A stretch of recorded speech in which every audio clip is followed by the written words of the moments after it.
Cześć, nazywam się Jakub Jezierski. Urodziłem się w Warszawie, mieszkam na Żoliborzu z moją rodziną. Zajmuję się projektowaniem graficznym od ponad 20 lat. W trakcie studiów zacząłem projektować. Zostałem zatrudniony w studiu projektowym Focus. Złapałem bakcyla projektowania, potem przeszedłem płynnie w środowisko niezależnego wydawnictwa, które się rodziło w Polsce, rynku wydawniczego w zasadzie. Związałem się z magazynem Dos Dedos, który był wydawany przez tajemnicze wydawnictwo Cicha Lipa. To był bardzo ciekawy czas takiej partyzantki wydawniczej. Potem przyszedł epoka magazynów lifestyle'owych, Fluid, potem A4.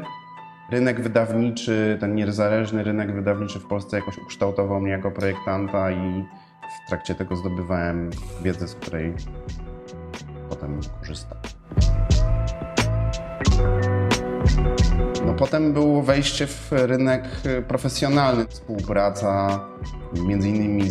z Jackiem Łódko w Bonnier Media przy magazynie Kalejdoskop Polskich Linii Lotniczych. To była współpraca z Kasprem Skirgajło-Krajewskim przy makiecie Wprostu. To była praca w wydawnictwie Greenery Yard przy nowej makiecie Gala. To był ciekawy bardzo eksperyment. W międzyczasie projektowałem też makiety magazynów powiedzmy subkulturowych. Obecnie pracuję jako wolny strzelec. Współpracuję z instytucjami kultury, czyli projektuję identyfikację dla wystaw, oprawy wizualne wystaw, wydawnictwa towarzyszące, współpracuję z NGO-sami, projektuję różne kampanie społeczne.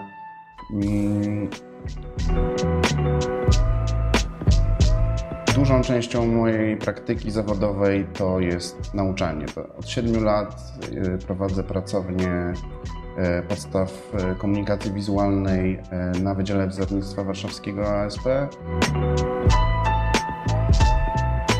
W ciągu ostatnich kilku lat współpracowałem z Zachętą Narodową Galerią Sztuki. Przygotowywałem zeszłoroczny oprawę dla pawilonu polskiego w Biennale do wystawy LOT Romana Stańczaka. Współpracowałem z Muzeum Sztuki Nowoczesnej, projektowałem oprawę wystawy i wydawnictwa dla wystawy Ediego Healy, albańskiego malarza. Współpracuję od 2 lat z międzynarodowymi targami poznańskimi przy targach designu, które nazywają się Arena Design. Pracowałem wielokrotnie dla Zachęty, przygotowywałem projekty wystaw podróżnicy. Projektowałem również wystawę Amore Odio a Lydia Clark. Dla Muzeum Sztuki Nowoczesnej zaprojektowałem publikację towarzyszącą wystawie Zofia i Oskar Hansen Forma Otwarta. Zajmuję się również projektowaniem marki. Ostatnie moje zlecenie podczas lockdownu, a więc miałem szczęście, żeby przygotować wizerunek marki od podstaw, w zasadzie rozpoczynając od namingu. Zgłosił się klient, który handluje fabrycznie odnowionymi telefonami Apple'a i postanowił otworzyć markę skierowaną na klienta detalicznego, która będzie oferowała swoje produkty online, ale też w oryginalnie zaprojektowanym butiku. Ta marka to jest na nowo i ona reprezentuje takie nowoczesne podejście do ekonomii cyrkularnej. Angażuje się też projektowo w różnego rodzaju wydarzenia, które towarzyszą pracy na Wydziale Wzornictwa i to jest konferencja, to jest publikacja, która jest zapisem konferencji organizowanej co 2 lata. fair design. Większość moich zleceń to jest jednak zdobywam pasywnie, czyli przez sieć kontaktów, które posiadam, przez znajomych, przez klientów, którzy do mnie wracają. No, ale oczywiście zdobywam też nowych klientów poprzez kanały, w których się promuję, czyli no jest to oczywiście Instagram, na którym staram się update'ować świat z tego, co robię.